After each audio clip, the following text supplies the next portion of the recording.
Hi, I have with me today Wendy Bradley from SMU Cox School of Business, and we're going to talk about her paper with Julian Kolev called Competitive Dynamism in Nascent Markets, an empirical exploration of trademarks and superstar firm entry in the metaverse. Lots of big ideas there. Thanks for talking with me today. I appreciate it. Yeah, thanks for having me. Yeah. So we'll just jump right in.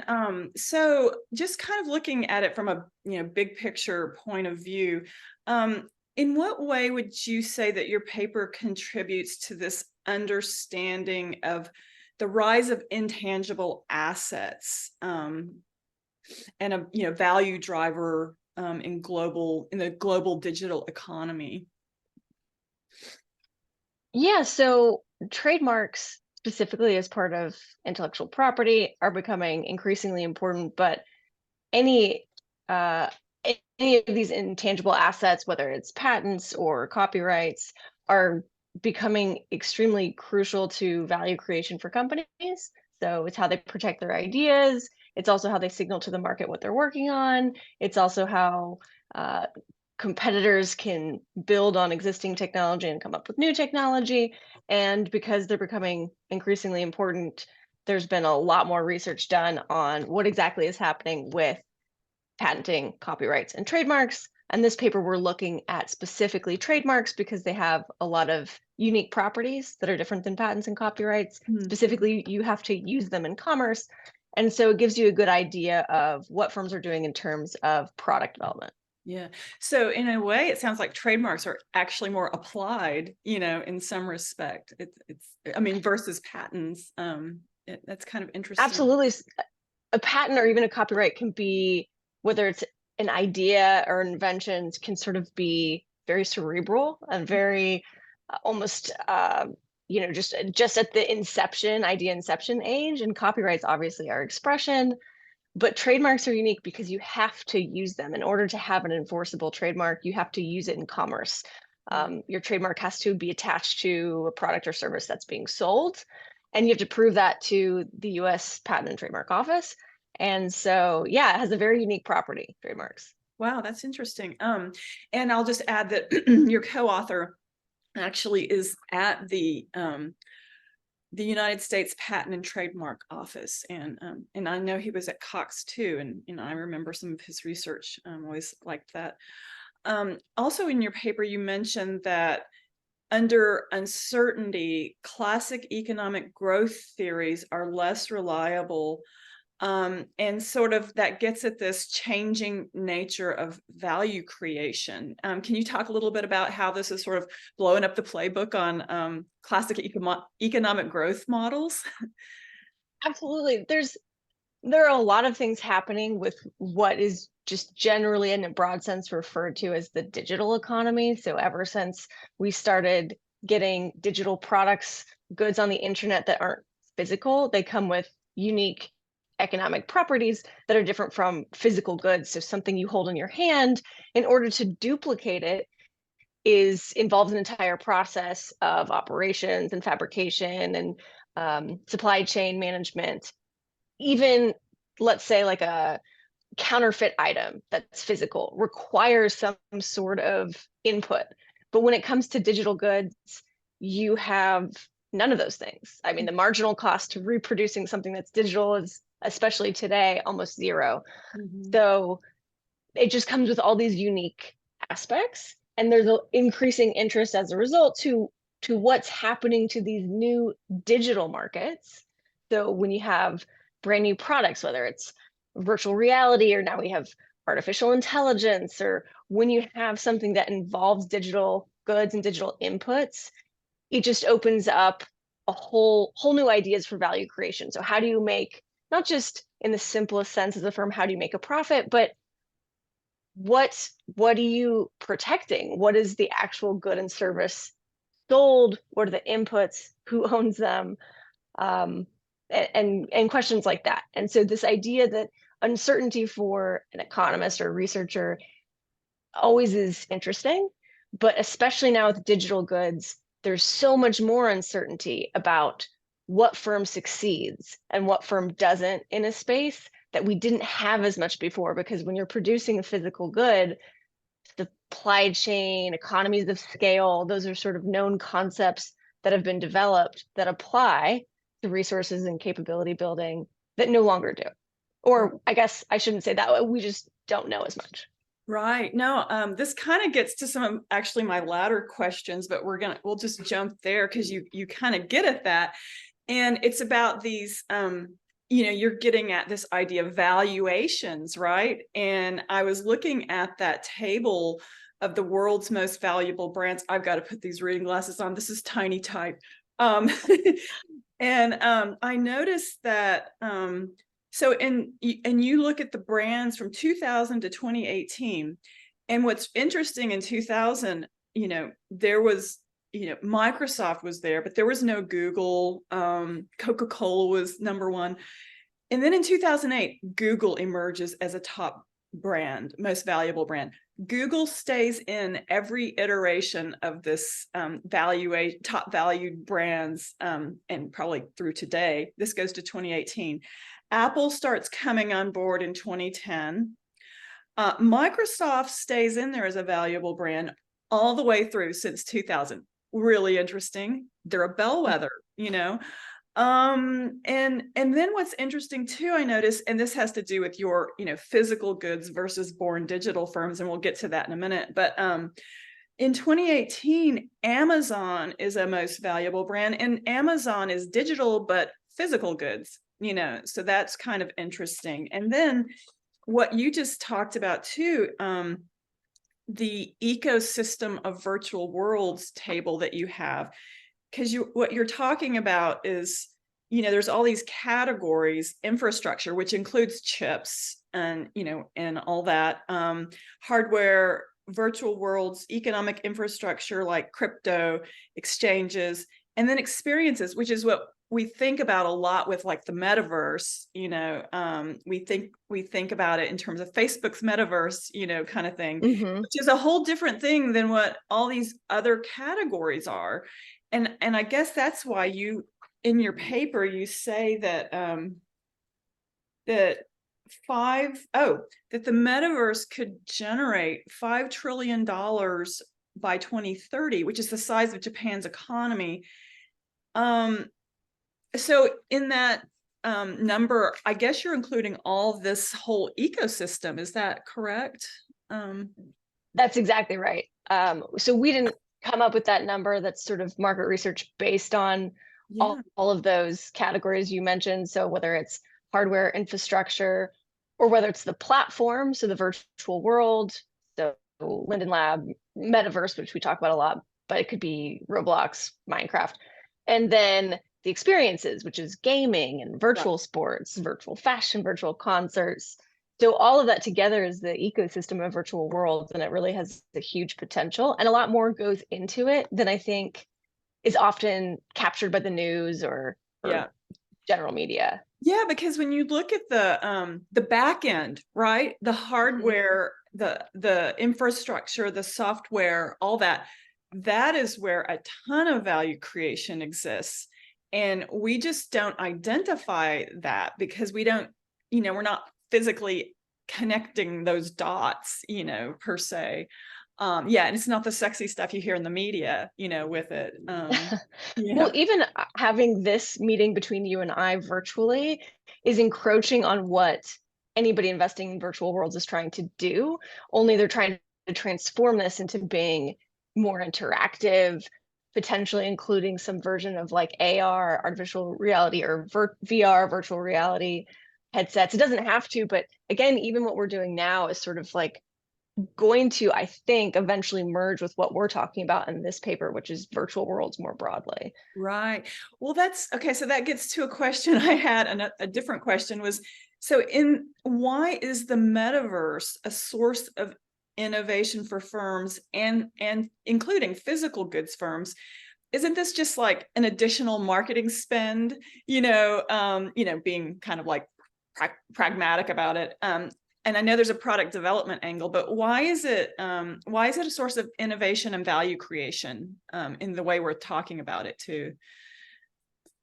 So There's a couple of reasons. One, if you think of the virtual world as almost a duplication of the real world. So it's, I mean, it started as long ago as when we had, I don't know if you remember Second Life, if you ever Yes. participated in that. Yeah. Um, and so, yes, if you want to think of it as a just secondary market for brands to get into, so like Coca-Cola has branding on billboards and branding on the television, and now that they can just have branding and advertising in the virtual world, that's absolutely true. But it is more than that, because in a virtual world, they're attempting to stimulate the real world, which means you can actually purchase goods in a virtual world. So NFTs, non-fungible tokens, you can purchase unique experiences, you can purchase, they're selling digital goods. Right. So let's move away from Coca-Cola, for example. If you have fashion brands in a virtual world, Zara is selling clothes in stores that I can come home and wear, and then Zara is selling the exact same clothes and fashion in virtual worlds that my avatar can wear. Mhm. So and it's two different sales. So again, it's commercialization opportunities that are duplicate commercialization opportunities for brands that already exist. But then using that same example of fashion, new firms can emerge that only cater to the virtual world. So there's plenty of fashion companies and fashion designers who may not have the capital, or maybe they don't have the desire to sell real clothes, but they have a desire to design and sell clothes to avatars in a virtual world. And Yeah. that's a completely new firm that can emerge in this environment. So it is, in that sense, a different Yeah. market, a new market, and something that's exciting, and not just a branding opportunity for existing firms. Well, that sort of gets at, this idea of, it is a offline world. I mean, an online world, excuse me.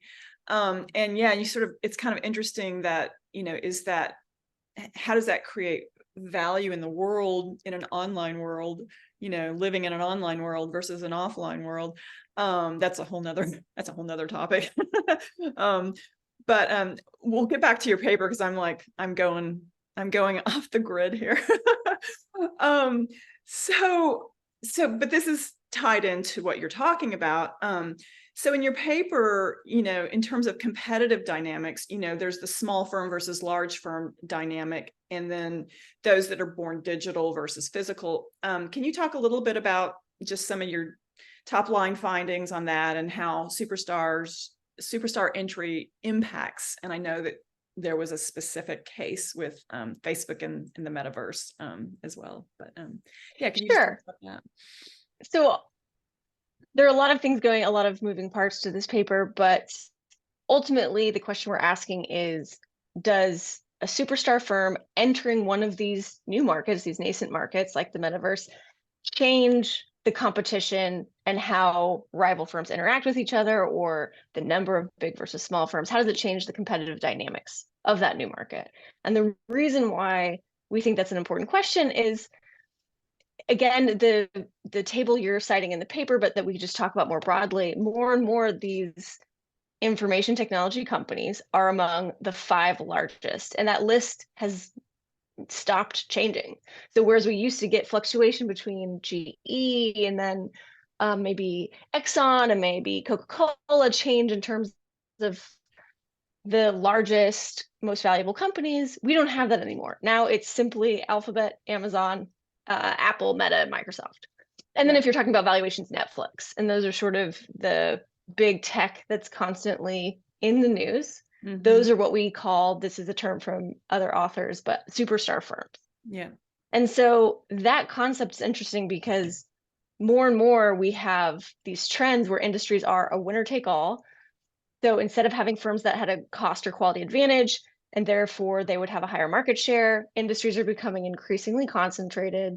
Large firms are replacing small firms, and we get these same 5 or 6 companies in almost every market that we enter, because it's a digital economy now. Mm-hmm. So our question is, what happens when you have one of these large firms enter a new market? And so our paper starts by looking at correlational trends in terms of firm size and what you mentioned, firm origin, so born digital and global firms. and what happens to trademarking or product introduction when one of those superstar firms enters the market. So we start with correlational trends to sort of describe what's going on, and then we look at we take a more causal approach to sort of investigate this key question. And we find that firm size is a positive predictor for trademark filings in the metaverse. So large firms filing a lot more trademarks in these new markets.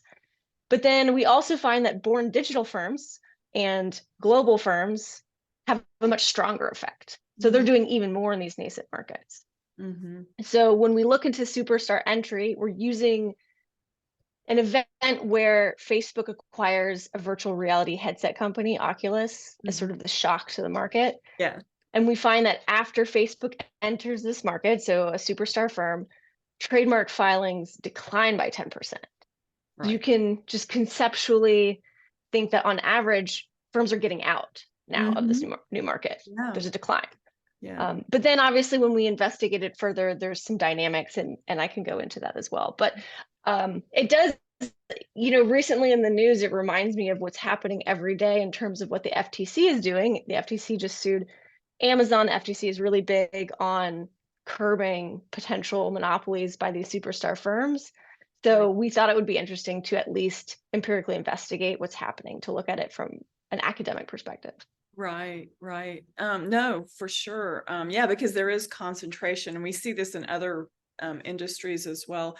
And yeah, what you're getting at too, when you talk about superstar firms from an academic point of view, from a capital markets point of view, it's, the fangs and the hangman and all that. And it's of great interest. And we had that AI day right before Memorial Weekend when NVIDIA stock shot up and, all that. So it's heavily watched, by market participants as well, and so your study is really, really timely. This one thing I was wondering too, just regarding big tech, big data, and, big data in your paper, and it also intuitively makes sense, gives large firms advantages, because they have like predictive analytics and all this to lean on. And we know that, back to the NVIDIA day, AI is becoming, it's in every earnings call, it's in the news a lot. What can you say about big data and some of what your paper found with that? Yeah, so what I think is really cool, again, is that whether you call it big tech or tech giants or superstar firms, it is different than what we've had in the past. We have had monopoly firms, whether it's breaking up railroads, breaking up electricity, breaking up telecom. But this is very different because of that data aspect. So I haven't used this analogy before. You can tell me if this makes sense. But when Ford came up with the assembly line for cars, and then all of a sudden it was this new process innovation that other firms could use. If I could, with a magic wand, take that assembly line technology and just instantly give it to 3 other firms, those firms would have an enormous advantage over basically anything they wanted to produce in mass. So toys, cars, any electronics. Yeah. And that's the same thing with these big tech firms, is they have the infrastructure, but they also have collected the massive amount of data to just really dominate any industry they enter. And it's an advantage that no other firm has, that would be pretty much impossible to catch up on. So if you think about Google, all the information they gather on the back end about what individuals are searching for, what they're clicking on, what their preferences are, what their profile is, that is not information that other competitors can have. And because every market these days is basically digital, in this digital economy, any digital new market Google wants to enter, artificial intelligence, VR, cloud services, they're going to instantly have an advantage because of that big data. And so that's why we talk about superstar firms as being special. Right. And why I think they're getting all this attention, even in the news media, is they are special. This is something we haven't seen before. Yeah. That you just get, you have that advantage and you get to keep it for everything you want to do. Yeah, no, I think that's right. I think that your assembly line, kind of, just disseminating that around, idea is very relevant. And because what you're getting at too is that these superstar firms do have these information advantages.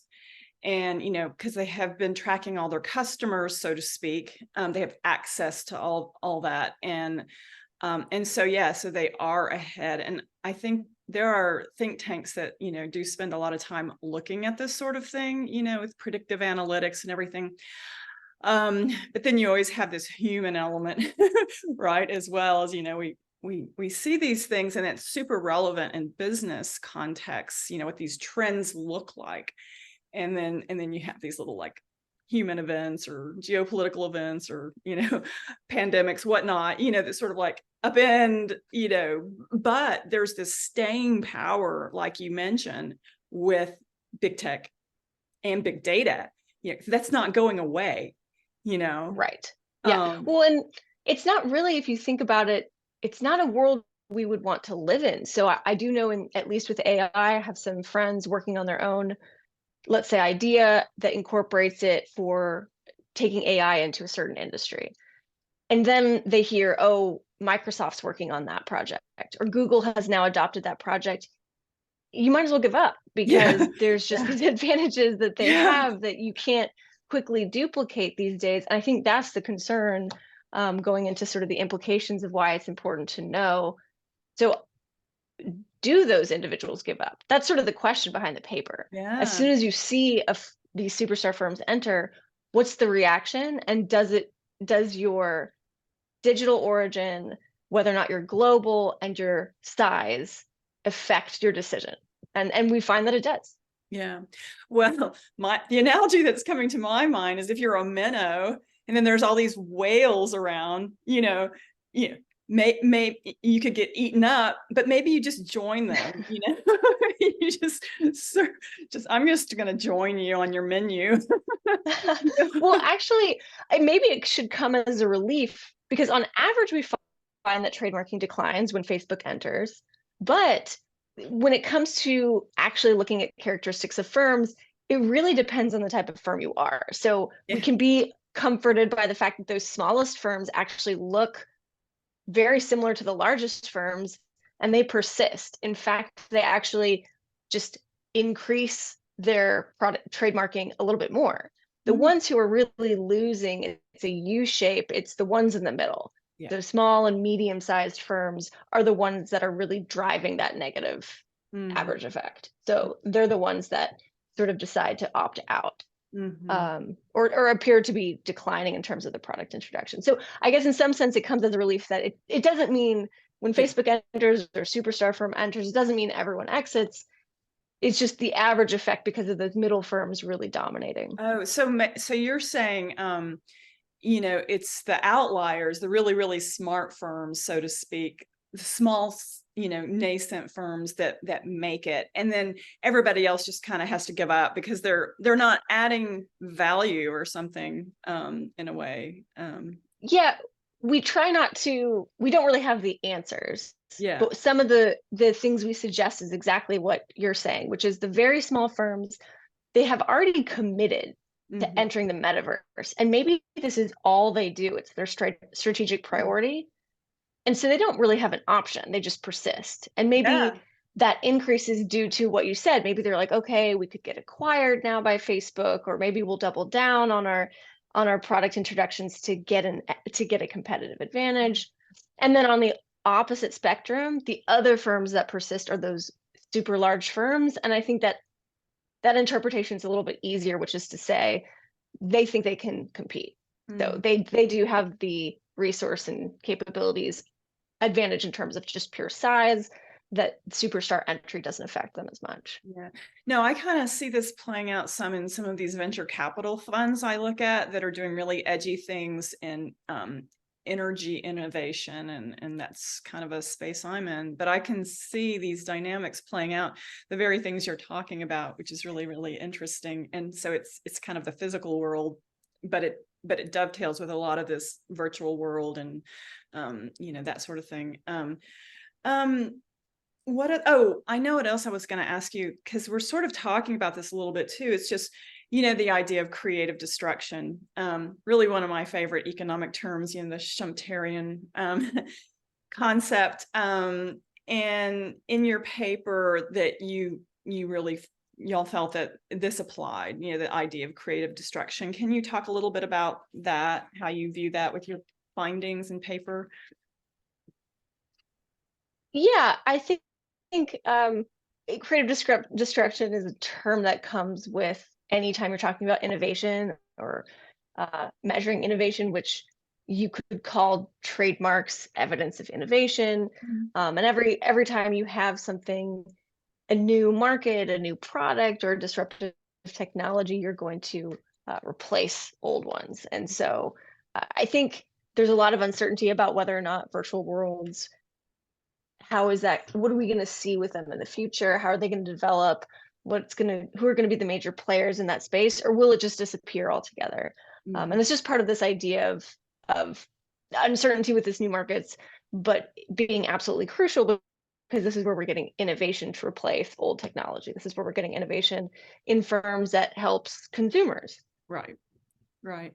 Yeah, because there's the thought that world, virtual worlds, metaverse, it's it is a way for product development to happen, because it's experimenting with things in a place where you can do it, so Absolutely. And it doesn't have to be in a vacuum. So I attended a seminar with some brand owners. In fact, it was what originally got me interested in the metaverse. Is there was representatives from big companies explaining, Fortune 50 companies actually, talking about how they think about the metaverse a lot. They don't know what their role is. Should they be in this environment? Should they not? What are the opportunities? And one of the things that was mentioned was how they're looking at the interplay between the real world and virtual world, and not just experimenting with, will this Coca-Cola product make it, and we'll test it out in virtual worlds and see how the branding works, but really just saying, hey, we're going to have an opportunity to purchase a Coca-Cola in the metaverse, and then at the same time Instacart's going to deliver the Coca-Cola to your door in the real world, yeah, because it doesn't have to just be one or the other. They can interact. yeah, So, or if you buy, like if you go to attend a virtual concert, or you get an NFT, or there's some sort of experience, maybe there's also a physical representation of that you get as well. right, yeah, it's So like I think that part is cool that we talk about it. It doesn't have to be an island. Like the virtual world and real world are going to mix. yeah, well, it's another form of advertising and experiencing, and so yeah, maybe for various markets, it can in fact be, it's potentially more cost effective in some respects, because you're targeting, so that's kind of interesting.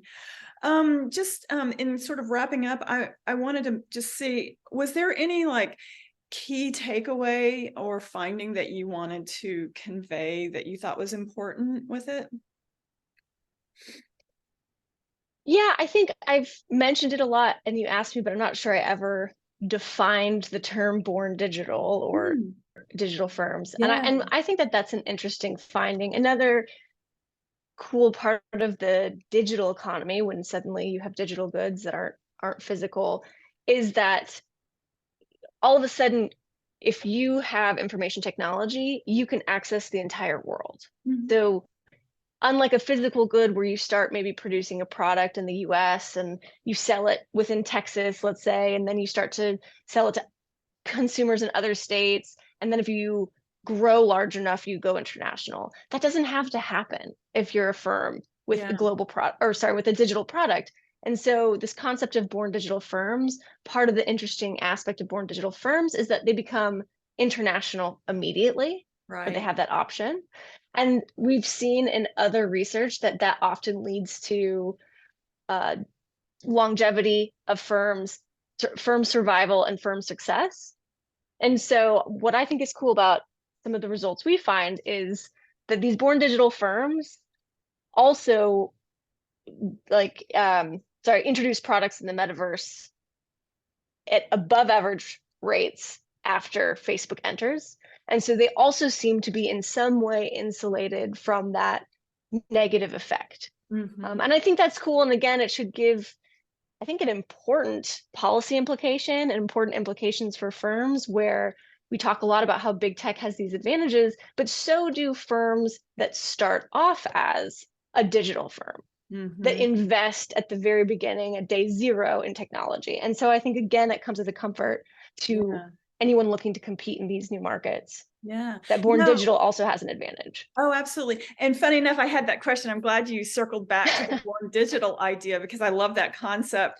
And definitely, and I was curious about what you mentioned in your paper about their ability to just be internationally like that. I mean, that's, that is innovation. That is skipping a lot of steps, that someone had to go through before, as a firm.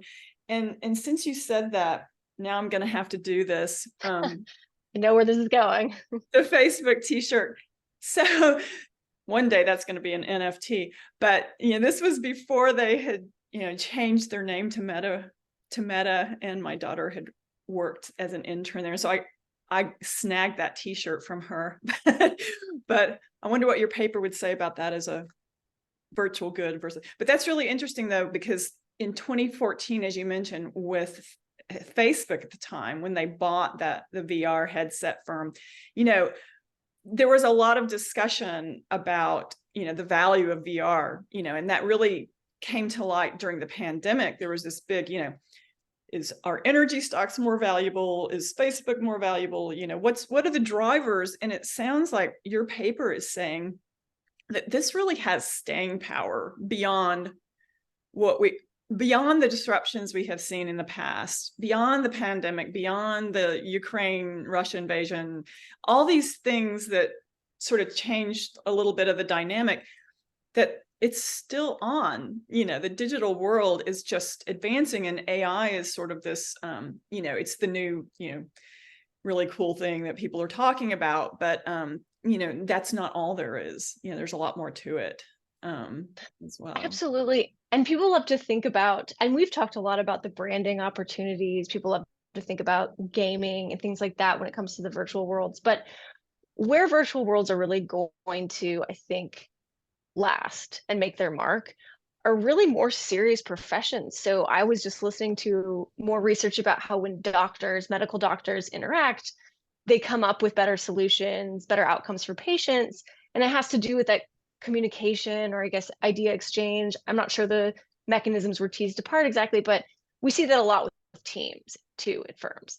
Well, Mhm. virtual reality and these virtual worlds will finally allow that. So when you're in an operating room as a doctor, another expert doctor in China or India are able to be in that operating room with you, Yeah. which has never been able to happen before. Or you're talking about energy. That's not my expertise, but I can imagine before, when you had to bring in an expert to investigate a mine or a well or whatever it is on the ground, now you can have that person, and the best person for the job, enter virtually. And Yeah. I think that aspect of virtual worlds is not going to go away. We're going to continue to have professional spaces where these virtual worlds come out with collaboration and innovation at all new levels we haven't been able to achieve before. Right. Yeah, no, this idea of, using data and these giant data rooms and what they can do, and the people, able to operate them, and yeah, and with healthcare, the benefits of that are vast, right? It's this shared learning that can just be exponential, have, real human effects, right? So yeah, there is tremendous value. Totally. So I understand the $5 trillion by 2030, potential. It, in us discussing that, I can really see that. Well, Yeah, I do. I can too. And I think hopefully that the paper also speaks to any sort of, any new market that's coming about. We're going to see, just like artificial intelligence, we're going to see the big five enter these markets. And I think it's important to know how do other firms react? Yeah. What is going to happen? Because we don't want a bunch of markets like we see with the metaverse. We don't want them to shrink Right. because we see a superstar firm enter. We want those smaller firms. We want those more VC backed or non VC backed startups persist. So. Yeah, to have a chance. Yeah, Absolutely. yeah. Well, thank you for your time. And I find your paper really interesting and look forward to seeing how this all plays out in the future. Cheers. Thank you so much for having me.